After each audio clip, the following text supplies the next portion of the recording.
Iniutos ni Pangulong Ferdinand R. Marcos Jr. ang tuloy-tuloy na pagtulong sa mga naapektuhan ng superbagyong Uwan. Aprobado na rin ng Budget Department ang mahigit 1.5 bilyong pisong dagdag na Quick Response Fund.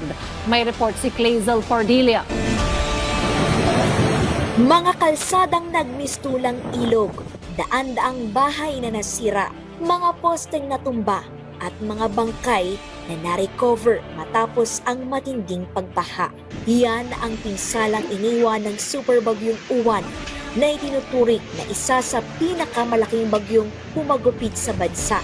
Agad na nagpatawag ng situation briefing si Pangulong Ferdinand R. Marcos Jr. at ang direktiba ng Presidente.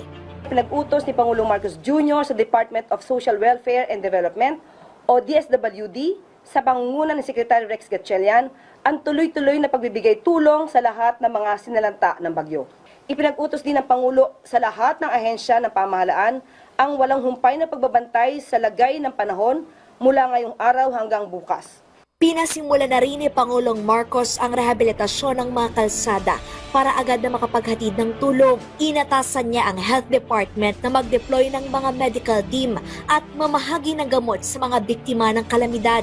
Alinsunod kay Pangulong Marcos, inaprobahan ng Department of Budget and Management ang 1.684 billion pesos na karagdagang Quick Response Fund para sa Department of Agriculture, Department of Social Welfare and Development at Philippine Coast Guard. Pwede na po siyang i-release pag na-approve po. Ibig sabihin, ito po ay dumaan sa pag-aaral at kailangan i-release lalo pa sa mabilisang pagtulong sa ating mga kababayan. Nakatakda ring mag-abot ng humanitarian assistance at disaster response ang Amerika, Japan, Singapore, India at Timor-Leste. Sa ulat ng Office of Civil Defense kay Pangulong Marcos, halos kalahating milyong pamilya ang inilikas dahil sa superbagyong Uwan. 4 ang naitalang nasawi dahil sa Super Typhoon Uwan, pero 2 dito ang binabalidate pa ng ahensya. Wala namang naitalang missing persons, pero nilinaw ng OCD na nagpapatuloy pa rin ang rescue operations sa Pangasinan. Una nang idineklara ni Pangulong Ferdinand R. Marcos Jr.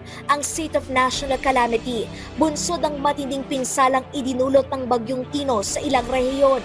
Sa bisa niyan, mas bibilis ang paglalabas ng pondo ng gobyerno at aksyon ng pamahalaan at pribadong sektor sa rescue, recovery, relief at rehabilitation ng mga apektadong lugar. Epektibo rin ang price freeze na nagpapako sa paggalaw ng mga pangunahing bilihin. Pinapaalalahanan din ng Pangulo ang lahat ng concerned agencies na ipagpatuloy ang rehabilitation efforts sa mga lugar na sinalanta ng Bagyong Tino at sa mga lugar na napinsala ng Super Typhoon Uwan. Clazel Cordelia para sa Integrated State Media ng PTV.